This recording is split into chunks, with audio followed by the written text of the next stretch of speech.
ഞാൻ വായോ പോയ കോടാലി എന്നാണ് പറയുന്നത്. പാൻ ഇന്ത്യൻ സ്റ്റാർ എന്ന് പറഞ്ഞിട്ട് ശരിക്കും പോയത് ഇവനാണ്. തള്ളല്ലേ കേട്ടോ, തള്ളായിട്ട് വിചാരിക്കില്ലേ. അപ്പൊ ശരിക്കും പറഞ്ഞാൽ മലയാളത്തിൽ ആദ്യത്തെ പാൻ ഇന്ത്യൻ ആക്ടറാണ്. അത് ഏത് ഫ്രൈ പാനിൽ തന്നെ കൊള്ളുന്ന ഏത് പാനിൽ വെച്ചാലും അവിടെ ഇരിക്കും.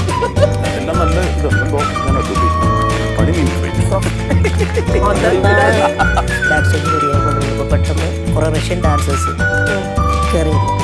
അപ്പോൾ അവർ ഓൾറെഡി 2 പീസിലൊക്കെ ആയിരിക്കും ചിലപ്പോൾ വരുന്നത്. അങ്ങനത്തെ ഒരു സംഭവം ഇവനെ സ്റ്റേജിൽ നിന്ന് പറഞ്ഞു വിട്ട് കൊച്ചവിടെ നിന്നോട്ടെന്ന് ടിനിയുടെ ഒരു പോക്കുണ്ട്. മനസ്സില്ലാ മനസ്സോടെ എന്നെ അവിടെ ഒന്ന് പോടാ.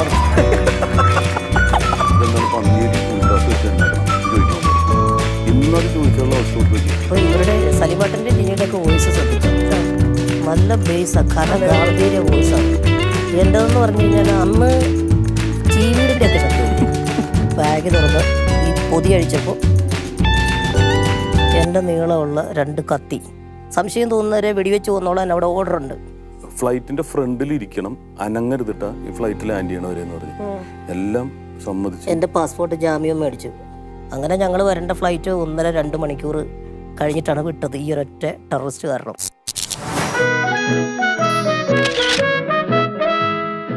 ഒരിക്കലെങ്കിലും ഇവർ രണ്ടുപേരും ഒരുമിച്ച് സ്റ്റേജിൽ പെർഫോം ചെയ്യുന്നത് കണ്ടിട്ടില്ലെങ്കിൽ സോഷ്യൽ മീഡിയയിലൊക്കെ പറയുന്നത് പോലെ I would say your childhood was a lie.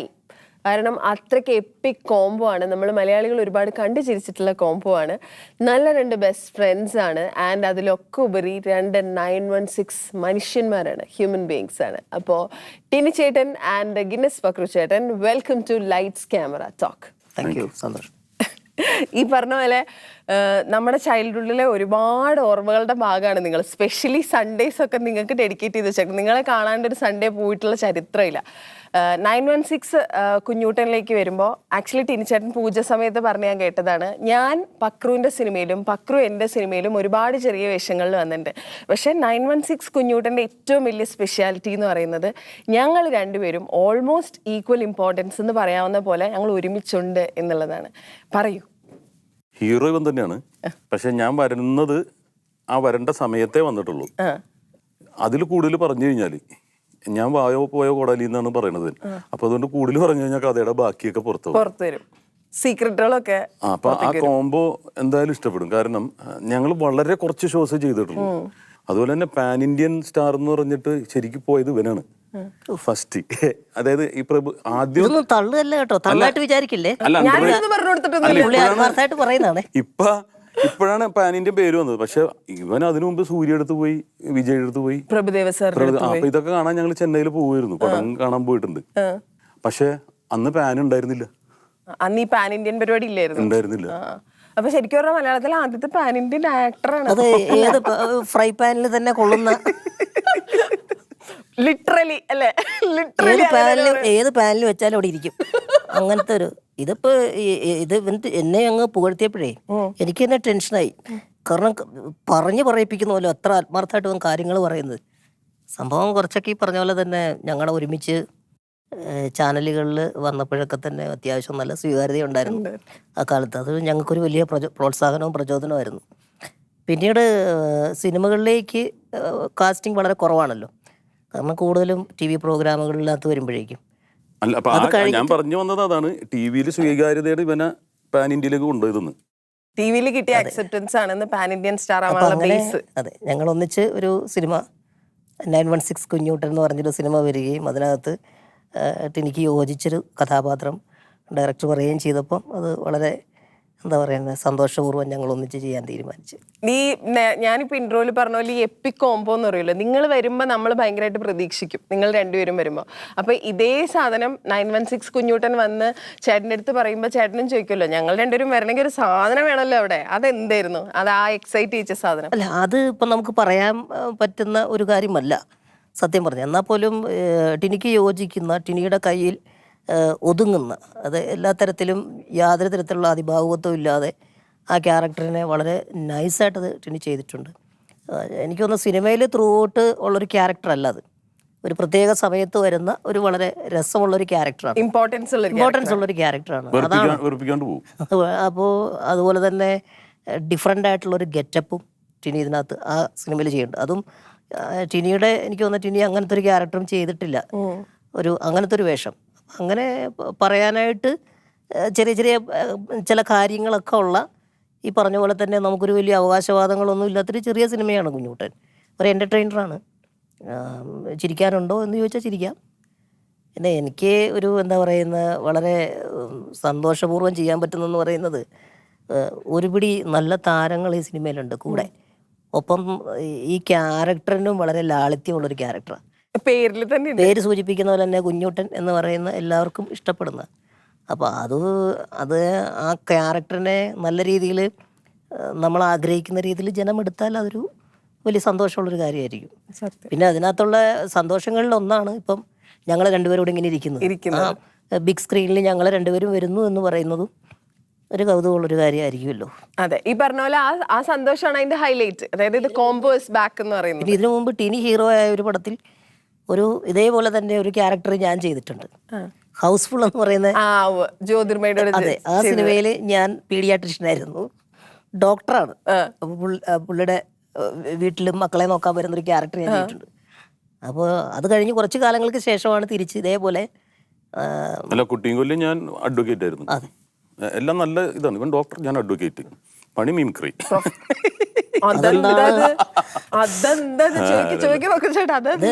Mimicry artist അസോസിയേഷനിൽ അത് മിക്കവാറും കംപ്ലൈന്റ് ആയിട്ട് പോകും. പണി മിമിക്രി, അതിനകത്ത് എന്തോ ഒരു സംഭവം പറഞ്ഞ പോലെ തോന്നി. വിക്ഷേപണം.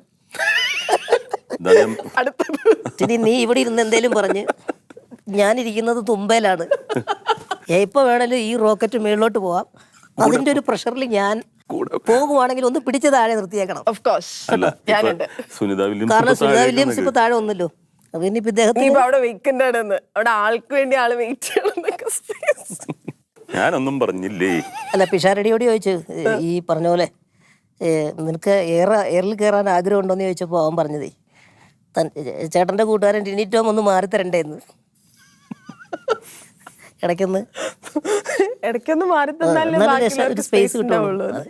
ടിൻചേട്ടി ഈ പറഞ്ഞ മാതിരിയെ നമ്മൾ മനസ്സിൽ തോന്നുന്ന കാര്യങ്ങൾ പെട്ടെന്ന് പുറത്തു പറയുമ്പോ എപ്പോഴും അത് ആൾക്കാർ സ്വീകരിക്കണമെന്നില്ലല്ലോ. അത് എയറിൽ പോകുന്നത് അല്ലാണ്ട് വേറെ എന്തെങ്കിലും പണികൾ കിട്ടാറുണ്ടോ? ഇല്ല, അത് തന്നെ പ്രധാന പണിയുള്ള ആൾക്ക്. പിന്നെ അതിൽ കൂടുതൽ ശുദ്ധമായിട്ടുള്ള മനസ്സുള്ളവർക്കാണത്. ഉള്ളിൽ വെച്ചിട്ട് വേറെ പറയാം, അങ്ങനെയല്ലല്ലോ. ഇത് പറയാണ്ട് പറഞ്ഞു പോകുന്നതാണ്. നമ്മള് ഒരാൾ ഉപദ്രവിക്കാനോ വേദനിപ്പിക്കാനോ അങ്ങനെ ഞാൻ ശ്രമിച്ചിട്ടില്ല. ഇപ്പൊ അത് ശ്രദ്ധിക്കാറുണ്ടോ? സംസാരിക്കാനല്ലേ ശ്രദ്ധിക്കാൻ പറ്റുള്ളൂ, ഇപ്പൊ സംസാരിക്കാറില്ല. സംസാര ആരോഗ്യത്തിന് ഹാനികരം എന്ന് പറഞ്ഞിരിക്കുകയാണല്ലേ. എന്റെ സീനിയേഴ്സ് തന്നെ പറഞ്ഞ് നമ്മുടെ കാര്യം നോക്കി നമ്മള് പോവുക, ജീവിക്കാം. ഓക്കെ, എന്നാ അങ്ങനെ തന്നെ പോവാം. അപ്പം നമുക്ക് നമ്മുടെ കാര്യത്തിലേക്ക് വരാം. ഇപ്പോൾ നിങ്ങൾ രണ്ടുപേരും ഇപ്പോൾ ഈ സിനിമയുടെ ഏറ്റവും വലിയ ഹൈലൈറ്റ് എന്ന് പറയുന്നത് നമുക്കൊരു സന്തോഷം, ആസ് എൻ ഓഡിയൻ നമ്മുടെ സന്തോഷവും നിങ്ങളുടെ കോംബോയാണ്. നിങ്ങൾ രണ്ടുപേരും ഒരുമിച്ച് വരുന്നു എന്നുള്ളത്. നമ്മൾ നേരത്തെ പോലെ നിങ്ങളെ അങ്ങനെ കാണാൻ കിട്ടുന്നില്ല, നമുക്ക് ആസ് എ കോംബോ കാണാൻ കിട്ടുന്നില്ല. നിങ്ങൾ കാണാറുണ്ടോ? അതായത് ഞങ്ങൾക്ക് ടി വിയിലും അല്ലാണ്ട് പുറത്തൊന്നും അങ്ങനെ കാണാൻ, നിങ്ങൾ പരസ്പരം കാണുകയും മീറ്റ് ചെയ്യുകയും ഒക്കെ ചെയ്യാറുണ്ടോ? പിന്നെ അത് ഞങ്ങളെടുത്ത തീരുമാനം തന്നെയാണ്. നമ്മൾ ഇതിനു മുമ്പ് ഒരുപാട് ഇന്റർവ്യൂസ് ഓൺലൈനിലൊക്കെ വിളിച്ചിട്ടുണ്ട്. ഞങ്ങൾ ഒരുമിച്ച് വരുന്നൊരു ഇതിനു വേണ്ടിയിട്ട് ഗ്യാപ്പ് എന്ന് വെച്ചിട്ടുണ്ടെങ്കിൽ ഭയങ്കര ഫ്രഷ് ആയിട്ടൊന്നും വരാനല്ല. ഓവർ യൂസ്ഡ് ആയി കഴിഞ്ഞാൽ ജനങ്ങൾക്ക് എവിടെയും കിട്ടും എന്ന് പറഞ്ഞിട്ടുണ്ടെങ്കിൽ പിന്നെ അതൊരു കാര്യമില്ല. അപ്പൊ ചാനലിലെ ഷോസ് ഞങ്ങൾ ഒരുമിച്ച് ചെയ്യുന്നില്ല, ഇന്റർവ്യൂസിന് ഇരുന്നില്ല. അപ്പൊ ഇനി എന്താണ് പുതിയത്? അപ്പൊ അതിനുവേണ്ടി ഞങ്ങൾ തീരുമാനിച്ചു തന്നെ മാറിയതാണ്. ഒരുമിച്ചിരിക്കാൻ ഒരു നല്ല കാരണം, ഒരു നല്ല കാരണം ഉണ്ടെങ്കിൽ അതിനൊരു ഒരു ഒരു ഒരു കൗതുകം ഉണ്ടാവും, കേൾക്കാനും ഒക്കെ പറഞ്ഞ പോലെ തന്നെ. അല്ല, അതുകൊണ്ടാണല്ലോ ഇതിപ്പോ സംഭവിച്ചത്, മഞ്ജുവായിട്ട് ഇരിക്കാൻ പറ്റിയത്. അതെ അതെ അതെ, ട്രൂ. അല്ലെങ്കിൽ പറയുമ്പോ കഴിഞ്ഞ ദിവസം മറ്റേ ചാനൽ കണ്ടതാണല്ലോ, ഇനി വേണോ അത്, ഇനി എന്ത് ചോദിക്കാനാണെന്നല്ലേ. അത് ശരിയാട്ടോ, അതുണ്ടാവും, ഒരു ഫ്രഷ്നെസ് ഉണ്ട്. അപ്പൊ മനഃപൂർവ്വം ഇട്ട ഗ്യാപ്പാണ്. ഒരുപാട് കാലമായിട്ട് കൂടെയുള്ള രണ്ട് സുഹൃത്തുക്കള് നിങ്ങൾ ഒരുമിച്ച് ഇതുപോലെ കാണുന്ന സമയങ്ങളുണ്ടല്ലോ. അങ്ങനെ കാണുന്ന സമയത്തോടെ എല്ലാ കാര്യങ്ങളും, അതായത് അപ്ഡേറ്റുകൾ സംസാരിച്ചൊക്കെ കഴിഞ്ഞിട്ട് ഏതേലും ഒരു സാധനം റിപ്പീറ്റ് ആയിട്ട് നിങ്ങൾ പറയണോ, അന്നത്തെ ആ സാധനം എന്ന് പറഞ്ഞാൽ നിങ്ങൾ ചിരിക്കുന്ന ഒരു സാധനം, അതെന്താ അങ്ങനെ ഒരു മെമ്മറി? നിങ്ങൾ രണ്ടാളും ഒരുപോലെ ഇപ്പോഴും ചിരിക്കുന്നത്? സ്റ്റേജിലുള്ള സംഭവങ്ങളല്ല, ഓഫ് സ്റ്റേജിൽ നടന്നേക്കുന്ന കോമഡികളാണ് ഓർത്ത് നമ്മൾ ചിരിക്കുന്നത്. സ്റ്റേജിൽ നമ്മൾ ഉണ്ടാക്കിയിരിക്കുന്ന സ്കിറ്റ് 10,500 തവണ കളിച്ചിട്ടുള്ളതാണ്. അത് പറഞ്ഞ് ഇനിയും ചിരിക്കണമെങ്കിൽ നമുക്ക് അല്ലാതെ ഉണ്ടായിരിക്കുന്ന ലൈഫ്, ശരിക്കും പറഞ്ഞാൽ നമ്മളുടെ രണ്ടുപേരും കൂടി ഒരു ബയോപിക് ഒരു സിനിമയാണ് ശരിക്കും. ആ കാരണം തുടക്കം മുതൽ ഇവിടെ ഈ ഇരിക്കുന്നത് വരെയുള്ളത് അത് ത്രൂ ഔട്ട് ഹ്യൂമറാണ്. പണ്ട് ചെയ്ത മണ്ടത്തരങ്ങളും പണ്ട് ചെയ്ത വില്ലത്തരങ്ങളൊക്കെ ഉണ്ട്. ഇപ്പം അത് രസകരമായിട്ടുള്ള ഒരുപാട് എപ്പിസോഡ്സ് ഉണ്ട്.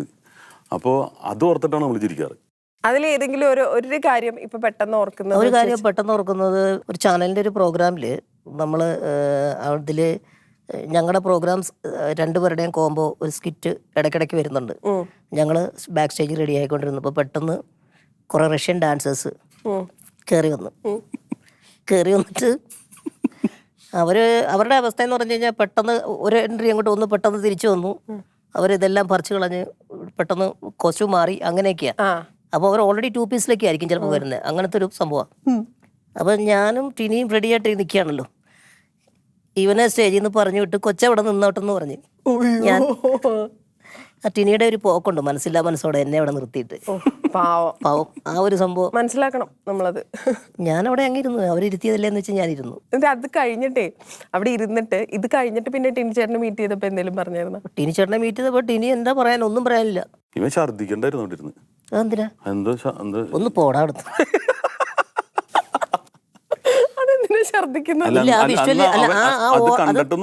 അതാ വിഷ്വൽ ഓർത്തിട്ട് മനസ്സിൽ എന്ത് തോന്നുന്നു അത്രേ ഉള്ളൂ അതിന്റെ കഥ.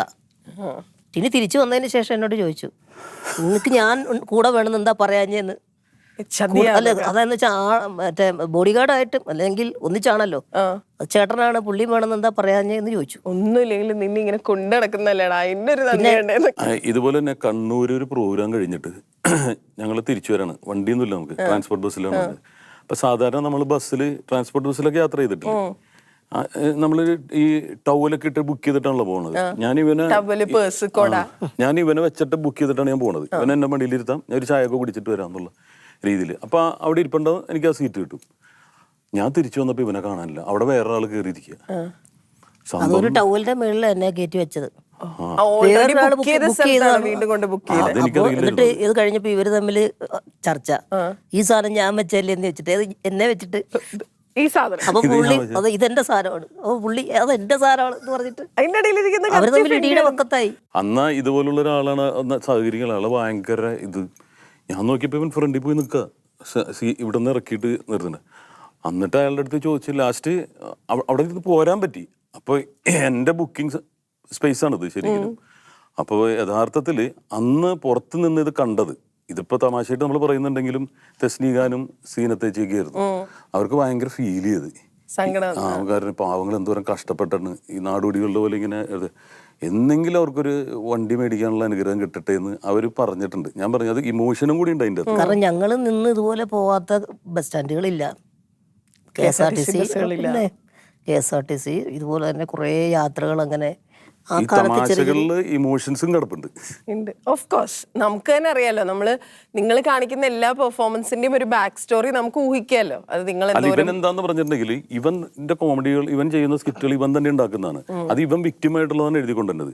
അപ്പൊ ഞാൻ അവിടെ നിന്നിട്ടാണ് ചോദിക്കേണ്ടത്, ഇവന് കൂളിംഗ് ഗ്ലാസ് വെച്ച് വരുമ്പോ നീ ചോദിക്കണം ഇതെന്താണ് പന്നിയലി കൂളിംഗ് ഗ്ലാസ് വെച്ച് എന്നാക്കണം എന്ന് ചോദിക്കണമെന്ന് പറഞ്ഞു. ഇന്നത് ചോദിച്ചുള്ള അവസ്ഥ ഓർത്ത് നോക്കി. സത്യം. അപ്പൊ ഇവൻ വിക്റ്റിമായിട്ട് ഇവൻ സ്വയം എഴുതി ഉണ്ടാക്കണം, പക്ഷെ ഇന്ന് ഞാൻ വിക്റ്റിം ആവും. അതുകൊണ്ടാണ് അതാണ് നമ്മൾ തമ്മിലുള്ള കോമഡികൾക്ക് മാറ്റം വന്നത്. അധികം കാണാൻ കിട്ടാത്തത് അതുകൊണ്ടാണ്. അതെന്താ വെച്ചാൽ കാലഘട്ടത്തിന്റെ ഒരു അനിവാര്യത, സമൂഹം അപ്ഡേറ്റ് ആകുന്നതനുസരിച്ച് പല പല മാറ്റങ്ങളും വരും. അതിനകത്തുള്ളതാണ് എന്തെങ്കിലും പരിമിതിയുള്ളവരെ അല്ലെങ്കിൽ അത്തരത്തിൽ നിറം പറഞ്ഞ് നമ്മൾ തമാശ ഉണ്ടാക്കുക, വണ്ണവും പൊക്കവും പറഞ്ഞിട്ട് നമ്മൾ തമാശ ഉണ്ടാക്കുക, ഇങ്ങനെയുള്ള കാര്യങ്ങൾക്ക് ഒരു അതിർവരം വിട്ട ഒരു കാലഘട്ടത്തിലാണ് നമ്മൾ നിൽക്കുന്നത്. അപ്പോൾ സ്വാഭാവികമായിട്ടും അപ്പോൾ നമ്മൾ അതിനനുസരിച്ചിട്ടുള്ള കാര്യങ്ങൾ നമ്മൾ ആലോചിക്കേണ്ടി വരും. അപ്പോൾ അന്ന് ഞങ്ങൾ ചെയ്ത പല തമാശകളും ചിലപ്പോൾ ഇന്ന് അവതരിപ്പിച്ച അത്രയും ചിരി ഉണ്ടാവണമെന്നില്ല. അത് സത്യമായ ഇൻസൾട്ടിംഗ് കോമഡി ആയിട്ട് മാറും. ഇപ്പൊ ലോർലാൻഡ് ആടി എന്നൊക്കെ പറഞ്ഞാൽ ഫിസിക്കൽ വെച്ചിട്ടാണ് കളിക്കുന്നത്, ഒരാൾ അടിച്ചോളൂ. ആ കാലഘട്ടം മാറി. ഇപ്പൊ ചാർലി ചാപ്ലിൻ എന്ന് പറയുന്ന എല്ലാ ഒരു ഹ്യൂമറിലും ആളുടെ ഒരു വേദനയുണ്ട്. ഹിറ്റ്ലറിനെതിരെയാണ് അയാൾ പ്രതികരിച്ചുകൊണ്ടിരുന്നത്. അപ്പോൾ ഓരോന്നിനും ഓരോ പൊളിറ്റിക്സും കാര്യങ്ങളും ഇമോഷൻസും ഒക്കെ ഉണ്ട്. പക്ഷെ ഇന്ന് ഏറ്റവും ഒരു കലികാലമാണ്. ഇങ്ങനെ പെർഫോം കലാകാരന്മാർക്ക് തമാശ ചെയ്യുന്നവർക്ക് ഇച്ചിരി പേടിയാണ്. കാരണം എന്തെടുക്കും, എന്താണ് കുഴപ്പം. പക്ഷെ അതുകൊണ്ട് തന്നെ ഞങ്ങൾ ഇപ്പോഴും ഈ സ്ക്രിപ്റ്റ് എഴുതുന്നവരെയും ഇപ്പോൾ സ്കിറ്റ് ഉണ്ടാക്കുന്നവരോടൊക്കെ അപ്പോൾ ഭയങ്കര ബഹുമാനമാണ്. ഡബിൾ കാരണം ഈ ഒരു എന്താ പറയുന്നത് പരിമിതികൾക്കുള്ളിൽ നിന്നുകൊണ്ടാണല്ലോ നമ്മൾ ഈ വൃത്തത്തിനകത്ത് നിന്ന് കവിത എഴുതണം അല്ലെ കഥ എഴുതണം എന്നൊക്കെ പറയുന്ന പോലെ ഈ ഒരു സർക്കിളിൽ നിന്നിട്ടാണ് അവർ തമാശകൾ ഉണ്ടാക്കുന്നത്. സിനിമയിലും അങ്ങനെ തന്നെ ഉണ്ടോ? ഇവൻ സാധാരണ ഒരാളാണ്, അല്ലാതെ വേറൊരു ഇതൊന്നുമില്ല. 916 കുഞ്ഞുട്ടൻ എന്ന് പറഞ്ഞ ഈ സിനിമയെ പറ്റി പറയുവാണേലും ഈ ക്യാരക്ടറിനകത്ത് ഈ നമ്മളിങ്ങനെയാണ് എന്നുള്ളൊരു സംഭവമില്ല. ഇല്ല. അതാണ് എനിക്ക് തോന്നുന്നത് എന്നെ ആ ക്യാരക്ടറിനോട് ഏറ്റവും അടുപ്പിച്ചത്. ഞാൻ മാനസികമായിട്ട് എന്താണോ അതിലേക്ക് അതേ കാഴ്ചപ്പാടിലുള്ള ഒരു കഥാപാത്രം. അതിൽ കുഞ്ഞൂട്ടൻ എന്ന് പറയുന്ന ആ പേരിൽ മാത്രം ഒരു കുഞ്ഞു കിടപ്പുള്ളൂ. പേരിൽ മാത്രമേ ഉള്ളൂ. അതെ, വീട്ടിൽ റെസ്പോൺസിബിലിറ്റിയുള്ള നാടിൻ്റെ നന്മയുള്ള ഒരു നല്ലൊരു ഒരു വ്യക്തിയായിട്ടാണ്, ഒരു മനുഷ്യനായിട്ടാണ് ഈ സിനിമയിൽ എൻ്റെ കഥാപാത്രത്തെ അവതരിപ്പിച്ചിരിക്കുന്നത്. അപ്പോൾ സ്വാഭാവികമായിട്ട് അത് നമുക്കൊരു കുറച്ചുകൂടി റിലേറ്റ് ചെയ്യാൻ പറ്റും. നമ്മുടെ ലൈഫിലുള്ള സാധനം റിലേറ്റ് ചെയ്യാൻ പറ്റും. നിങ്ങൾ രണ്ടുപേരും പെർഫോമേഴ്സ് മാത്രമല്ല, ഒരുപാട് പെർഫോമൻസുകൾ ജഡ്ജ് ചെയ്തിട്ടുള്ള ജഡ്ജസും കൂടാണ്. ഇപ്പൊ ഈ പറഞ്ഞതുപോലെ ഇപ്പൊ പെർഫോം ചെയ്യുന്ന ആളുകളെ കാണുമ്പോൾ ഈ പൊളിറ്റിക്കൽ കറക്റ്റ്നെസ് ഉൾപ്പെടെ അവർക്ക് ഒരുപാട് ലിമിറ്റേഷൻസ് ഉണ്ടല്ലോ. അങ്ങനെ മെയിൻ ആയിട്ട് ലിമിറ്റേഷൻ എന്ന് തോന്നിയിട്ടുള്ള കാര്യങ്ങൾ എന്താ? അത് അതർ ദാൻ പൊളിറ്റിക്കൽ കറക്റ്റ്നെസ്. നമ്മള് അവരുടെ പഠിക്കണത് അവരെന്ത് അല്ല, ഈ അത് മെയിൻലി എന്താന്ന് വെച്ചാല് ഈ ദ്വയാർത്ഥ പ്രകടനമല്ലാത്ത ഐറ്റംസ് കണ്ടുപിടിക്കല്. കാരണം എന്താന്ന് വെച്ച് കഴിഞ്ഞാല് ഇപ്പൊ അത് ഇച്ചിരി പാടാണ്. പക്ഷെ നല്ല തമാശകൾ, ശുദ്ധമായ തമാശകൾ ഉണ്ടാക്കുക എന്ന് പറയുന്നതും പിന്നെ നേരത്തെ ചെയ്തു വെച്ചിരിക്കുന്നതും ചെയ്തു പോയതുമായ തമാശകളുണ്ട്. റിപ്പീറ്റേഷൻ വരാതെ ഇപ്പോൾ നിന്നിട്ട് അത് ചെയ്യുക എന്ന് പറയുന്നത്. അപ്പോൾ അതിനകത്ത് അവർക്ക് ഏറ്റവും വലിയൊരു കൈമുതലെന്ന് പറയുന്നത് എനിക്ക് തോന്നിയിട്ടുള്ളത് അവരുടെ പെർഫോമൻസാണ്. ഓരോ കലാകാരനും അവൻ്റേതായിട്ടുള്ള ഒരു ഐഡൻറ്റിറ്റി ഉണ്ടാവും. അതിനകത്ത് നിന്നിട്ട് ചിലപ്പോൾ ആ തമാശ അവൻ പറഞ്ഞാലേ ചിരിക്കുള്ളൂ. ആ തമാശ ചിലപ്പോൾ ഞാൻ പറഞ്ഞാലോ ടിനി പറഞ്ഞാലോ ചിലപ്പോൾ ചിരിക്കണമെന്നില്ല. അതൊരു വളരെ പ്രധാനപ്പെട്ടൊരു കാര്യമാണ്. പിന്നെ ഇപ്പോൾ ഈ നമ്മൾ ജഡ്ജസൊക്കെ ആയിട്ട് കുറേ പ്രോഗ്രാമുകൾ, എനിക്ക് തോന്നുന്നത് മഴവിൽ മനോരമയിൽ തന്നെയുള്ള ഏതാണ്ട് 5ഓളം വലിയ റിയാലിറ്റി ഷോയിൽ ആ സീറ്റിൽ ഇരിക്കാൻ പറ്റിയിരിക്കുക. അപ്പോൾ എനിക്ക് തോന്നിയൊരു കാര്യം, ചിലപ്പോൾ ഇതെല്ലാം നമ്മൾ കാണുകയും ഇതിനെക്കുറിച്ച് അഭിപ്രായം പറയുകയും അവരെ പ്രോത്സാഹിപ്പിക്കുകയൊക്കെ ചെയ്യുമ്പോൾ നമ്മൾ ശരിക്കും പറഞ്ഞു കഴിഞ്ഞാൽ അവർക്ക് മുകളിലാണ് നിന്നുകൊണ്ട് അവരെക്കുറിച്ച് പറയുന്നതല്ല, സാധാരണ ഒരു ഓഡിയൻ്റായിട്ട് നിന്നുകൊണ്ട് അവർക്ക് വിഷമമില്ലാത്ത രീതിയിൽ നമുക്ക് തോന്നുന്ന അഭിപ്രായങ്ങളും നിർദ്ദേശങ്ങളുമാണ് പറയുന്നത്. അത് അവർ ചിലരെടുക്കും, ചിലരത് നല്ല രീതിയിൽ. അപ്പോൾ അതാണൊരു, അല്ലാതെ ഒരു ജഡ്ജായിട്ടോ ഒരു ജഡ്ജ്മെൻ്റായിട്ടോ അങ്ങനെ ചെയ്യാൻ പറ്റില്ല. ഏറ്റവും അൾട്ടിമേറ്റ് ജഡ്ജ് എന്ന് പറയുന്നത് നമ്മുടെ പ്രേക്ഷകരാണ്. കാരണം ഞാനിപ്പോൾ എന്തിനെങ്കിലും ഒരു സ്കിറ്റ് കണ്ടു, ഞാനൊരു അഭിപ്രായം പറയുന്നു, ആ അഭിപ്രായം ഓഡിയൻസ് കണ്ടു കഴിയുമ്പോൾ അവർ നമ്മളെ ജഡ്ജ് ചെയ്തുകൊണ്ടിരിക്കുക. അപ്പോൾ അവർ പറയാം അയാൾ പറഞ്ഞത് കറക്റ്റാണ് കേട്ടോ എന്ന് പറയുന്നിടത്തുള്ളൂ നമ്മുടെ അഭിപ്രായത്തിന് വിലയുള്ളൂ, അത് സക്സസ്ഫുൾ ആവുള്ളൂ. അതാണ്. അപ്പം നമുക്കിപ്പം നമ്മുടെ പെർഫോമൻസിനേക്കാൾ ഉപരി, കാരണം ഇപ്പോൾ എന്നെക്കാളും ടിനിയേക്കാളും ഒക്കെ നന്നായിട്ട് പെർഫോം ചെയ്യുന്ന ഒരുപാട് കലാകാരന്മാരുണ്ട്. പണ്ട് കാലത്ത് ടിനിയൊക്കെ അനുകരിക്കുമ്പോൾ ഏത് നടനെ അനുകരിച്ചാലും ക്ലാപ്പായിരുന്നു. ഇപ്പം ചിലപ്പോൾ ഏത് നടനെ അനുകരിച്ചാലും ക്ലാപ്പ് വരണമെന്നില്ല. കാരണം ടിനിയേക്കാളും നന്നായിട്ട് അനുകരിക്കുന്ന മികവുറ്റ മിടുക്കരായിട്ടുള്ള കലാകാരന്മാരുണ്ട്. അവരെ ഞങ്ങൾ അതുപോലെ അംഗീകരിക്കുന്നുണ്ട്. അവരാണ് ഈ പറഞ്ഞ മിമിക്രി എന്ന് പറഞ്ഞ കലയുടെ അല്ലെങ്കിൽ അനുകരണ കലയുടെ നമുക്ക് ഉള്ള ഏറ്റവും വലിയൊരു സ്വകാര്യ അഹങ്കാരം, സ്വത്ത് എന്നൊക്കെ പറയുന്നത് അതാണ്. പിന്നെ പുതിയ പുതിയ ഇന്നോവേറ്റീവ് ആർട്ടിസ്റ്റുകൾ. അവരുടെ മാനസികാവസ്ഥ എന്താണെന്ന് ഞങ്ങൾക്ക് അറിയാൻ പറ്റും. കാരണം ഞങ്ങൾ അവിടെ നിന്നിട്ടുള്ളതാണ്. കാരണം യൂണിവേഴ്സിറ്റി കോമ്പറ്റീഷനും യൂത്ത് ഫെസ്റ്റിവലിനൊക്കെ പോയിട്ടുള്ളതുകൊണ്ട് ആ ഒരു മൈൻഡ് വെച്ചിട്ടാണ് അവർ പുറത്ത് ചിരിക്കുകയായിരിക്കും, പക്ഷെ ഉള്ളിൽ എന്തായിരിക്കുന്ന ഇടിക്കണമെന്ന് നമുക്കറിയാൻ പറ്റും. അപ്പോൾ പെട്ടെന്നൊരു സിനിമാക്കാരൻ വന്നിട്ട് അവർ ജഡ്ജ് ചെയ്യുമ്പോൾ അവരെന്താണെന്ന് അറിയാൻ പറ്റില്ല. അപ്പം ആ ഒരു രീതിയിൽ വളരെ സെൻസിറ്റീവ് ആയിട്ടുള്ള ആൾക്കാരാണ്. അത് വളരെ സെൻസിബിളായിട്ട് നമ്മൾ ജഡ്ജ് ചെയ്യേണ്ടതാണ്. കാരണം അവൻ വളരണം, ഇതോടുകൂടി തകർന്നു പോരുത്. പെർഫോം ചെയ്യാനും പാടാണ്, സ്ക്രിപ്റ്റ് എഴുതാനും പാടാണ്. അത് കണ്ടെത്തുക എന്ന് പറയുന്നത് അതൊരു വലിയൊരു ജോലിയാണത്. അല്ല ഇപ്പം കഥകളി അല്ലെങ്കിൽ ഇപ്പം ഞാൻ ഇതായിട്ട് പറയുന്നതല്ല, ഇപ്പം ഒരു പാട്ടാണെങ്കിൽ റിപ്പീറ്റ് ചെയ്ത് പാടാൻ പറ്റും, ഡാൻസ് ആണെങ്കിൽ സെയിം റിപ്പീറ്റ് ചെയ്യുക. പക്ഷെ കോമഡിക്ക് അത് പറ്റില്ല. ആ ഒരു പ്രാവശ്യം കഴിഞ്ഞ തീർന്നു. പ്രത്യേകിച്ച് ഇപ്പൊ ഒട്ടും പറ്റില്ല. കാരണം ഒരു പ്രാവശ്യം പറഞ്ഞാൽ അത് രജിസ്റ്റേർഡ് ആണ് അവിടെ. അത് പാളി പോയി കഴിഞ്ഞാൽ നമ്മൾ ആകാശത്തില്ലെന്ന് അറിയത്തില്ല. അല്ല ഒരു ചരടുമേലുള്ള കളിയാണ് അത് എന്ന് പറഞ്ഞാൽ ഇന്ന് ചെയ്ത് കഴിഞ്ഞാൽ പിന്നെ നാളെ വീണ്ടും പണിയെടുക്കണം. ഇപ്പോൾ ഒരാൾ ഇന്ന് ഡാൻസ് കളിച്ചാൽ നാളെ അദ്ദേഹം തന്നെ കളിച്ചാൽ മതി, ഒരു കുഴപ്പമില്ല എല്ലാ സ്റ്റേജസിലും. പക്ഷേ കോമഡിയുടെ ഒരു പ്രശ്നം ഒരു പ്രാവശ്യം കണ്ടു കഴിഞ്ഞാൽ, പ്രത്യേകിച്ച് ഇപ്പോൾ ഓൺലൈനൊക്കെ ഉള്ളതുകൊണ്ട് വീണ്ടും ശരിക്കും വർക്ക് ചെയ്യണം. അപ്പോൾ ഏറ്റവും കൂടുതൽ പ്രതിഫലം സത്യത്തിൽ ആഗ്രഹിക്കുകയും ഈ പറഞ്ഞ പോലെ തന്നെ അത് അർഹിക്കുകയും ചെയ്യുന്നത് ഇത് ചെയ്യുന്നവർക്കാണെന്ന് തന്നെ ചിലപ്പോൾ നമുക്ക് പറയാൻ പറ്റും, പറയേണ്ടി വരും. കാരണം അവരുടെ സൈഡിൽ നിന്നുകൊണ്ട് അല്ലെങ്കിൽ അത് ചെയ്തിട്ടുള്ള ആൾക്കാർ, അതിന്റെ ഒരു എഫേർട്ട് കാരണം പഴയതൊന്നും ചെയ്യാൻ പറ്റില്ല. പഴയത് പിന്നെ നമ്മളിപ്പോൾ പണ്ട് ഈ അനുകരിക്കുന്ന ചില കാര്യങ്ങളൊക്കെ പണ്ട് ചെയ്തുകൊണ്ടിരുന്ന പല കാര്യങ്ങളും നമ്മളിപ്പോഴും അനുകരിക്കുന്നുണ്ട്, ആവശ്യപ്പെടുമ്പോൾ, ഓഡിയൻസൊക്കെ ആവശ്യപ്പെടുമ്പോഴും ഒക്കെ. അതെന്താന്ന് വെച്ച് കഴിഞ്ഞാൽ നമ്മളിൽ നിന്ന് പ്രതീക്ഷിക്കുമ്പോൾ അവരങ്ങനെ അങ്ങോട്ട് ചെയ്യിപ്പിക്കുന്നതാണ്. അതൊരു സന്തോഷം. അങ്ങനെ ഏറ്റവും കൂടുതൽ ആളുകൾ ചോദിക്കുന്ന അല്ലെങ്കിൽ റിപ്പറ്റേറ്റീവ് ആയിട്ട് പെർഫോം ചെയ്യേണ്ടി വരുന്നത് എന്താ? ഞാൻ പണ്ട് ഞങ്ങളൊന്നിച്ച് യുവജനോത്സവത്തിൽ മത്സരിച്ച അറിയാം, സലീം ചേട്ടനൊക്കെ. സലിമേട്ടൻ 1ാം സ്ഥാനം, എനിക്ക് 2ാം സമ്മാനം, ടിനിക്ക് 3ാം സമ്മാനം മിമിക്രിയില്. അന്ന് ടിനി അവതരിപ്പിച്ചത് താരങ്ങളെ അനുകരിച്ചത്. അപ്പൊ ഇവരുടെ സലിമേട്ടന്റെയും ടിനിയുടെ ഒക്കെ വോയിസ് ശ്രദ്ധിച്ചോ? നല്ല ബേസ്, ഗാംഭീര്യ വോയിസ് ആണ്. എന്റേതെന്ന് പറഞ്ഞു കഴിഞ്ഞാൽ അന്ന് ചീവീടിന്റെ ഒക്കെ ശബ്ദമില്ലേ, ചീവീടാണോ നേഴ്സറി കുട്ടിയാണോ ഈ ഇങ്ങനത്തെ എന്തോ ഒരു ഞാനൊരു കുറച്ചധികം വർഷങ്ങൾക്ക് മുമ്പുള്ള ഒരു ഇന്റർവ്യൂ ഇപ്പൊ യൂട്യൂബിൽ കിടക്കുന്നുണ്ട്, ഞാൻ അത് കണ്ടായിരുന്നു. അപ്പൊ ഞാൻ ആലോചിച്ചു, ഭയങ്കര കുഞ്ഞു കുട്ടികളുടെ ഈ സൗണ്ട് വെച്ച് അന്ന് ഞാന് സംഗീത ഉപകരണങ്ങള്, ട്രെയിന്, വെടിക്കെട്ട്, എന്തിനേറെ പറയുന്നു, അമ്പലപ്പറമ്പിൽ കിടക്കുന്ന ബലൂണിന്റെ കൊമള, ഇങ്ങനെയൊക്കെയുള്ള സാധനങ്ങൾ അന്ന് പ്രാക്ടീസ് ചെയ്ത് ആ സംഭവങ്ങളാണ് വന്ന് അവതരിപ്പിച്ചത്. ഭാഗ്യം കൊണ്ട് ഈ പ്രൈസ് കിട്ടാനുള്ള കാരണം കൂടുതൽ ആൾക്കാരും സിനിമാ താരങ്ങളിലേക്ക് പോയപ്പോൾ ഈ ജഡ്ജ്മെന്റ് ആ റൂട്ടിൽ പോയപ്പോൾ നമ്മൾ റൂട്ടൊന്ന് മാറ്റി പിടിച്ചു, മനസ്സിലായി. അപ്പോൾ ഈ വയലിൻ്റെ സ്ട്രിങ്ങും കാര്യങ്ങളൊക്കെ ആ സമയത്ത് നമുക്ക് എളുപ്പമാണ്. ഈ സംഗീതോപകരണങ്ങളുടെയൊക്കെ വോയിസ്, മകുടിയുടെ വോയിസ്, ഇങ്ങനെയുള്ള ശബ്ദങ്ങളാണ് അന്ന് ഞാൻ അനുകരിച്ചത്. അപ്പോൾ അതൊരു വ്യത്യസ്തമായതുകൊണ്ട് മാത്രം അവിടെയൊക്കെ നമുക്കൊരു ഈ ടോൺ ഒരു അഡ്വാൻറ്റേജ് ആയി ഉണ്ടായിരുന്നു. അല്ലെങ്കിൽ ഇവൻ വന്നിട്ട് ഞാൻ ആദ്യമായിട്ട് അമിതാഭ് ബച്ചൻ അനുകരിക്കുന്നു എന്ന് പറയുമ്പോൾ തന്നെ ചിരിയായിരിക്കും, കൈയടിയായിരിക്കും. അമിതാഭ് കൊച്ചനായിട്ട് ചെയ്തിട്ടുണ്ട്. പക്ഷെ അമിതാഭ് ട്രോളിന്റെ എന്നല്ലേ ഇപ്പോൾ ഈ അടുത്ത് ഇപ്പം ഇവൻ അനുകരിക്കുമല്ലോ, അനുകരിച്ചു കഴിഞ്ഞപ്പോഴത്തേക്കിന് കറക്റ്റ് കുറച്ച് നമ്മുടേതായിട്ടുള്ള ഒരു രീതികളും കയറി വരും. അപ്പോൾ ഏറ്റവും കൂടുതൽ ഇപ്പോൾ ടിനി ഏതെങ്കിലും ഒരു താരത്തെ അനുകരിക്കുന്ന സമയത്ത് കുറച്ച് ടിനിയുടെ ശബ്ദം വരുന്നു എന്ന് പറയുന്നു. ഇത്ര നേരം ട്രോളി ഒറ്റ ട്രോളിൽ തിരിച്ചു തന്ന അതെന്തായിരിക്കും അങ്ങനെയെന്ന് മെഷീനൊക്കെ കേടായി തുടങ്ങി. വയസ്സായില്ലേ പിള്ളേ, അതല്ലേ ഉദ്ദേശിച്ചത്? വയസ്സാവില്ല, ചൈൽഡ്ഹുഡ് ഒരിക്കലും പക്വന് പ്രത്യേകിച്ച് ചൈൽഡ്ഹുഡ് മാറില്ല. സത്യട്ടോ, ഞാൻ പക്രുചേട്ടനെ ഇവൻ എങ്ങനെയാണെന്നറിയോ, ഞങ്ങൾ ഒന്നിച്ച് പോകുമ്പോഴും താമസിക്കുമ്പോഴും കിടക്കുമ്പോഴും എൻ്റെ പല ആക്ടിവിറ്റീസും കണ്ടിട്ട് ഇവൻ ചിരിച്ചോണ്ട് ഓടുകയാണ്.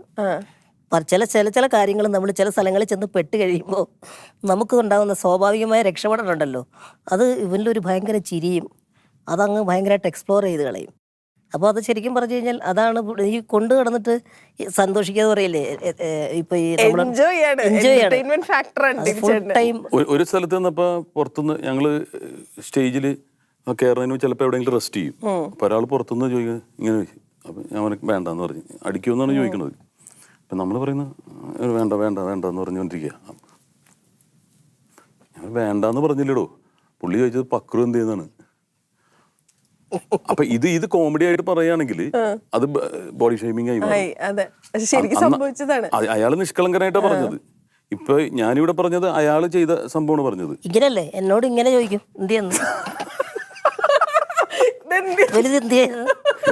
ചോദിക്കണത് എന്തേന്ന് ചോദിക്കും. എനിക്ക് വേണ്ട. നിങ്ങൾ രണ്ടാളും കൂടി ഉണ്ടല്ലോ, എനിക്കതൊന്നും യാത്ര ചെയ്യാത്ത സ്ഥലങ്ങളുണ്ടോ? ഒരുപാട് യാത്രകൾ ചെയ്തിട്ടുണ്ട്. ടിൻചേട്ടൻ്റെ 7 പാസ്പോർട്ട് ഉണ്ടെന്ന് ഞാൻ കേട്ടത് അല്ലേ? എത്ര പാസ്പോർട്ട് ഉണ്ട് പക്രു ചേട്ടാ? പാസ്പോർട്ട് ഇത് ഏതാണ്ട് അടുത്ത് അവനൊരു കട്ടിലാണ് കിടന്നുറങ്ങ. നേരത്തെയൊക്കെ നമ്മൾ ഈ അറ്റാച്ച് ചെയ്ത് കൊണ്ട് നടക്കണ്ട, അപ്പൊ ഇങ്ങനെ പിടിച്ച് ഇപ്പൊ അത്രയും പണ്ട് സ്കൂളിൽ പോണ പോലെ മറ്റേ ചോറും പാത്രം ഇതായിട്ട് വന്ന പോലെയാണ് വരേണ്ടത്. ഇപ്പൊ നമുക്ക് പുതിയ പാസ്പോർട്ട് മാത്രം കൊണ്ടുവന്നാൽ മതി. എത്ര സ്ഥലങ്ങളിൽ ട്രാവൽ ചെയ്തിട്ടുണ്ട് നിങ്ങൾ? അങ്ങനെയൊന്നും എണ്ണമൊന്നും അങ്ങനെ വെച്ചിട്ടുണ്ട്, കാരണം അതൊക്കെ ഒരു കൃത്യമായിട്ട് അങ്ങനെയൊന്നും അങ്ങനെ ചിന്തിച്ചിട്ടുമില്ല. പലപ്പോഴും പല പ്രോഗ്രാമിന്റെയും സ്പോൺസേഴ്സിനെയൊക്കെ കണ്ടൊക്കെ കഴിഞ്ഞാൽ അവർ പരിചയപ്പെടുത്തി ഇങ്ങനെ നമ്മൾ അവിടെ വെച്ച് കണ്ട ഓർമ്മയുണ്ടോ, ഫോട്ടോസൊക്കെ കാണിച്ച് അങ്ങനെയുള്ള ഓർമ്മയിലേക്കല്ലേ പോകുന്നത്. കുറേ എനിക്ക് തോന്നുന്നൊരു 10, 25, 30, 25 വർഷം ഒക്കെ അത്രയും കാലമായിട്ടുണ്ട്. അത്രയും വർഷം എന്ന് പറയുമ്പോഴത്തേക്കിന് കുറേ നമ്മുടെ ഓർമ്മകളിലൊക്കെ ഇതുണ്ടല്ലോ, പോയിട്ടുണ്ട്. പിന്നെ ഒരു ട്രിപ്പ് സ്ഥലങ്ങളുണ്ടോ? പിന്നെ അതാണെങ്കിൽ വേണം ഇഷ്ടം പോലെ പറയാം. അത് പിന്നെ ഒത്തിരി ഉണ്ട്. ഇന്ത്യയിൽ തന്നെ ഉണ്ട്, കേരളത്തിൽ തന്നെ ഉണ്ടാവും. പിന്നെ പെർഫോം ചെയ്യാത്ത അതായത് ഇങ്ങനെ കരുതിയാൽ മതി. നമുക്ക് മലയാളികൾ കൂടുതലായിട്ട് ഉള്ള സ്ഥലങ്ങൾ എവിടെയൊക്കെയുണ്ടോ ഈ മലയാളം പ്രോഗ്രാമുകൾ ചെയ്യുന്ന അവിടെ എല്ലാം ഒന്നിൽ തവണ കൂടുതൽ പോയിട്ടുണ്ട്. മലയാളികൾ ചന്ദ്രനിൽ വരെ ഉണ്ടെന്നാണ് പറയുന്നത്. അല്ല, എന്നാലും 2 മലയാളികൾ ഞങ്ങളെ വിളിക്കൂല. എണ്ണം കുറഞ്ഞിടത്ത് വരെ അങ്ങനെ വളരെ കുറവാണ്. എനിക്ക് തോന്നുന്നത് നമ്മൾ എനിക്ക് ഒരു 10-12 വർഷം മുമ്പ് തന്നെ ഓസ്ട്രേലിയയിലെ പ്രോഗ്രാമിന് ഞങ്ങൾ ഒന്നിച്ച് പോയിട്ടുണ്ട്. ആ സമയത്ത് അതൊക്കെ ഒരു ഭയങ്കര അനുഭവമായിരുന്നു. കാരണം ഞങ്ങൾ 2 പേരും മാത്രമേ ഉള്ളൂ. പിന്നെ വേൾഡ് ടൂറിൻ്റെ കഥകൾ ലോകം മുഴുവൻ അറിയാം ഞങ്ങൾ ഒന്നിച്ച് പോയേ. കാരണം ഇവൻ എൻ്റെ പാസ്പോർട്ട് മറന്നുപോയ പാസ്പോർട്ടിൻ്റെ കാര്യം പറഞ്ഞപ്പോഴാണ് ഈ എന്നെ തിരക്കിൽ പെട്ടെന്ന് ഫ്ലൈറ്റ് എടുക്കാനായിട്ടുള്ള തിരക്കിൽ ഗേറ്റിൻ്റെ അവിടെ വെച്ചിട്ട് പാസ്പോർട്ട് മറന്നുപോയി വെച്ചിട്ട് ബാഗ് വെച്ചിട്ട് പോകാൻ ഫ്ലൈറ്റ് വിട്ടുപോയി. ആ സമയത്ത് ഞങ്ങൾ കിട്ടി. അങ്ങനെ ഞങ്ങൾ എയർപോർട്ടിൽ പെട്ട ഒരു കഥ ഞാൻ കേട്ടിട്ടുണ്ട്. എന്നിട്ട് തിരിച്ചു പോയി പാസ്പോർട്ട് എടുക്കാനായിട്ട് ചെന്നു. അപ്പൊ പക്രുചേട്ടന്റെ ഫേസ് കണ്ട് മനസ്സിലാക്കി എടുത്ത് വെച്ചിരുന്നു അവിടുത്തെ സെക്യൂരിറ്റിന്ന്. അത് മാത്രമൊന്നുമല്ലല്ലോ, my name is Tini, I am not a terrorist എന്നൊക്കെ പറയുന്നത്. അത് ഭയങ്കര ഹിറ്റായ ഒരു കഥയാണ്. അതെന്താന്ന് വെച്ച് കഴിഞ്ഞാൽ ഇദ്ദേഹത്തിന്റെ നന്മയുള്ളൊരു മനസ്സുള്ള ആളാണ് ടിനി. കാരണം ഇപ്പൊ ആരെന്ത് ചോദിച്ചാലും അങ്ങനെ പെട്ടെന്ന് നോ പറയില്ല. ഒരു സഹായ മനസ്സുള്ള ഒരാളാണ്. അത് വ്യക്തിപരമായിട്ട് അങ്ങനെ ഒരു നമ്മളെ കൊണ്ടുപോയ നമ്മുടെ ഒരു സുഹൃത്ത് അവൻ പറഞ്ഞു, ഇങ്ങനെ എൻ്റെ അമ്മയ്ക്ക് കൊടുക്കാൻ വേണ്ടിയിട്ടൊരു ഗിഫ്റ്റ് ഉണ്ട്, അതൊന്ന് വെക്കാനൊരു സ്ഥലമില്ല, ബാഗിൽ ഹാൻഡ് ബാഗേജിൽ ഇടുവോ എന്ന് ചോദിച്ചു. അതാണ് ആ കഥ. എനിക്കറിയാം. പഴയ കഥകൾ പറയണ്ട, നമ്മുടെ കുഞ്ഞുട്ടന്റെ കഥ പറയാം. പഴയ പക്ഷെ കഥ പകുതിക്ക് വെച്ച് നിർത്തിക്കളഞ്ഞിട്ടുണ്ടെങ്കിൽ അത് കണ്ടിരിക്കുന്നവർക്ക് ബുദ്ധിമുട്ടാവില്ല. അല്ല, അതൊന്ന് വേണമെങ്കിൽ പെട്ടെന്ന് മനസ്സിലാക്കുന്നവർക്ക് കേൾക്കാത്തവർക്ക് വേണ്ടി പെട്ടെന്നൊന്ന് പറയാം. അത് വേറെ ഒന്നുമില്ല. ഇതിങ്ങനെ ബാഗിലിട്ടു, സമ്മാനമായിട്ട് മറ്റേ ഹാൻഡ് ബാഗേജുമായിട്ട് ടിനി അകത്തേക്ക് കയറി സന്തോഷത്തോടെ ബീപ്പ് അടിക്കുന്നു. അതിൽ ഒന്നെന്ന് പറഞ്ഞിട്ടുണ്ടെങ്കിൽ ഒരു ജോണി വാക്കറിന്റെ വലിയൊരു കുപ്പി തന്നിട്ടുണ്ട്, ഒരു കൂട്ടുകാരൻ തന്നേക്കണാണ്. പിന്നെ സിഗരറ്റിന്റെ കുറച്ച് പാക്കറ്റ്, പിന്നെ ഈ സുഹൃത്ത് തന്ന അമ്മയ്ക്കോട് നോക്കിയിട്ടില്ല. ഒരു പ്രാവശ്യം സ്ക്രീൻ ചെയ്തു, 2 പ്രാവശ്യം സ്ക്രീൻ ചെയ്ത് കഴിഞ്ഞപ്പോൾ എനിക്ക് 3ാമത് സ്ക്രീൻ ചെയ്തപ്പോൾ ബീപ്പ് അടിച്ചപ്പോഴത്തേക്കിന് പുള്ളിയെ മാറ്റി നിർത്തിയിട്ട് ബാഗ് തുറന്ന് ഈ പൊതി അഴിച്ചപ്പോൾ എൻ്റെ നീളമുള്ള 2 കത്തി, അതായത് സെപ്റ്റംബർ 11 ഇല്ലേ, അത് കഴിഞ്ഞിട്ട് ഏതാണ്ട് 2 മാസം കഴിഞ്ഞപ്പോഴുള്ള സമയത്താ. സംശയം തോന്നുന്നവരെ വെടിവെച്ച് കൊന്നോളാൻ അവിടെ ഓർഡർ ഉണ്ട്. അത് നിൽക്കുമ്പോഴാണ് ഈ 2 ആ കത്തി. പിന്നെ അടുത്തേതെന്ന് വെച്ച് കഴിഞ്ഞാൽ പിടിച്ചു നിർത്തുന്നു, ചോദ്യം ചെയ്യുന്നു. ഇത് തിളങ്ങണ കണ്ടിട്ടേ എന്റെ കണ്ണിങ്ങനെ ഈ മറ്റേ ആ മഞ്ഞളിപ്പില് പുള്ളിയുടെ മെമ്മറി അടിച്ചു പോയി. ഈ സായിപ്പ് ചോദിച്ചു, ആർ യു ടെററിസ്റ്റ് എന്ന് ചോദിച്ചു. ഫസ്റ്റ് സംഭവിച്ചെന്താന്ന് പറഞ്ഞാൽ ഞാൻ അന്ന് വെറുതെ ഒരു ആവശ്യമില്ലാണ്ട് ഇങ്ങനെ താടിയും വെച്ച് എന്നിട്ട് ഉടനെ you go to that department എന്ന് പറഞ്ഞു. അവിടെ ചെല്ലുമ്പോ ഒരു കട്ടൊക്കെ ഒരു പെണ്ണ കയ്യിൽ ഗണ്ണൊക്കെ ഇട്ട് ഇങ്ങനെ അടിമുടി നോക്കണ്. ഞാൻ ഉരുകി തീർന്നേക്കണാണ്. എൻ്റെ കൂടെ ഉണ്ടായിരുന്നവര് എന്നെ മൈൻഡ് ചെയ്യുന്നില്ല, എല്ലാവരും അങ്ങോട്ട് പോയി. ഇവൻ മാത്രമാണ് ഇങ്ങോട്ട് നടന്നു വരുന്നത്. ഞാൻ നോക്കുമ്പോ ഈ ക്യാമറയുടെ ആംഗിളിൽ നോക്കുമ്പോ ഒരാൾ മാത്രം വരുന്നുള്ളൂ, ബാക്കി എല്ലാവരും പോയി. അപ്പൊ ഞാൻ പറയും യെസ് എന്ന്. അവര് ചിരിക്കുന്നു. ചോദിച്ചപ്പോ തന്നെ അവര് ചോദിച്ചത് ഞാൻ കേട്ടത് ടൂറിസ്റ്റ് എന്നാണ്. പിന്നെ എന്താണ് ഇപ്പൊ വണ്ടി വരും കയറ്റിക്കൊണ്ടുപോകുന്ന പറഞ്ഞു. ഇവനെ കണ്ടപ്പോ ചോദിച്ചു ഹൂ ഈസ് ഹി? ഞാൻ ഈസ് ദ ടീം ലീഡർ. ഹോ is A team leader or A bomb എന്ന് ചോദിച്ചു. ഇനി മനുഷ്യ ബോംബാണോ വന്നെന്നുള്ളത്. ഇവൻ വന്നിട്ട് പിന്നെ ഞാൻ കാരണം രക്ഷപ്പെട്ടു. അല്ല, അല്ലെങ്കിൽ ഇപ്പത്തെ ചിരിക്കുന്നു ഇവിടെ പലരും ഒരു അല്ലാട്ടോ ഊഹിക്കാം വേറൊരു സ്ഥലത്ത് പോയിട്ട് അങ്ങനത്തെ ഒരു സിറ്റുവേഷനിലൊക്കെ. അപ്പൊ എന്റെ കഴുത്തിൽ ഈ ഒരു കുരിശ് കിടപ്പുണ്ടായിരുന്നു. ഞാൻ ക്രിസ്ത്യനാണ് ഇതാണെന്നൊക്കെ പറഞ്ഞ്. കാരണം അവിടുത്തെ പ്രശ്നം അതാണല്ലോ. അപ്പൊ ക്രിസ്ത്യൻ എന്നൊക്കെ ചോദിച്ചിട്ട് ഫ്ലൈറ്റിന്റെ ഫ്രണ്ടിൽ ഇരിക്കണം, അനങ്ങരുതിട്ട ഈ ഫ്ലൈറ്റ് ലാൻഡ് ചെയ്യണവരെന്ന് പറഞ്ഞ് എല്ലാം സമ്മതിച്ചു. എന്റെ പാസ്പോർട്ട് ജാമ്യം മേടിച്ചു. ഡീറ്റെയിൽസ് എല്ലാം എഴുതി കാര്യങ്ങളെല്ലാം വെച്ചിട്ട് ഞാനും ഉത്തരവാദിയായിരിക്കും എന്നൊക്കെ പറഞ്ഞ് എഴുതി മേടിച്ച് ഇദ്ദേഹത്തെ അവിടെ ഇരുത്തണം എന്ന് പറഞ്ഞിട്ട്. അങ്ങനെ ഞങ്ങൾ വരേണ്ട ഫ്ലൈറ്റ് 1.5-2 മണിക്കൂർ കഴിഞ്ഞിട്ടാണ് വിട്ടത് ഈ ഒരൊറ്റ ടെററിസ്റ്റ് കാരണം. ഫ്ലൈറ്റിനകത്തോട്ട് കയറിയപ്പോൾ എല്ലാവരും എന്നെ ക്ലാപ്പായിരുന്നു. ഫ്രണ്ട് സീറ്റിൽ അറസ്റ്റ് ആയിട്ടിരിക്കുന്നത്. പക്ഷെ ഇത് നിസ്സാര കാര്യമല്ല. കഴിഞ്ഞ കുറെ കാലം കഴിഞ്ഞ് ഒരു 3-4 മാസം കഴിഞ്ഞപ്പോൾ ഷിക്കാഗോ ഇന്റർനാഷണൽ എയർപോർട്ടിൽ നിന്നാണ് അവിടുത്തെ സെക്യൂരിറ്റി ഡിപ്പാർട്ട്മെന്റിന്റെ നോട്ടീസ് വന്നേക്കുക എൻ്റെ പട്ടേരിപ്പുറം എന്ന് പറഞ്ഞ സ്ഥലത്തേക്ക്. അതായത് നിങ്ങളുടെ ഇതൊക്കെ ഞാൻ നോക്കി $500 അടക്കണം. അവർ അത്രയും ഇതാണേ. ഒരാളെ പിടിച്ചതിന് അവർ അഡ്രസ് ഉണ്ടല്ലോ അവരിൽ പാസ്പോർട്ടിൽ ഇത് ചെയ്തിട്ടുണ്ടല്ലോ. എനിക്കപ്പോ വിട്ടേക്കണം $500 അടിച്ചെടുത്ത് ചെയ്തത് തെറ്റാണ്. അപ്പൊ ഒരാളെ പിടിക്കുന്നത് അവരെങ്ങനെയായിരിക്കും ഓർത്ത് നോക്കി. എൻ്റെ ഈ ഗ്രാമത്തിൽ അതും വരെ എത്തി എന്നുള്ളതാണ്. അപ്പൊ ഞാൻ അവനോട് അമ്മക്ക് ഗിഫ്റ്റ് കൊണ്ടുവന്നതല്ലേ, നിന്റെ അമ്മക്കെല്ലാം ഉണ്ട്, നീ അടച്ചു കൊടുത്തു $500 പുള്ളി അടച്ചാ. അല്ല അത് അവർ അപ്ഡേഷൻ നന്നായിട്ട് നോക്കി, മെയിൽ എവിടെയുണ്ട് എന്താണ് കാര്യങ്ങളൊക്കെ. പിന്നെ അവർ നമ്മുടെ ഡീറ്റെയിൽസ് എല്ലാം ഇങ്ങനെ ഒരു പ്രോഗ്രാം ചെയ്യുന്ന ആൾക്കാർ മനസ്സിലാണ്, ഞാൻ അതൊക്കെ പോസ്റ്റർ എല്ലാം കൊടുത്തു.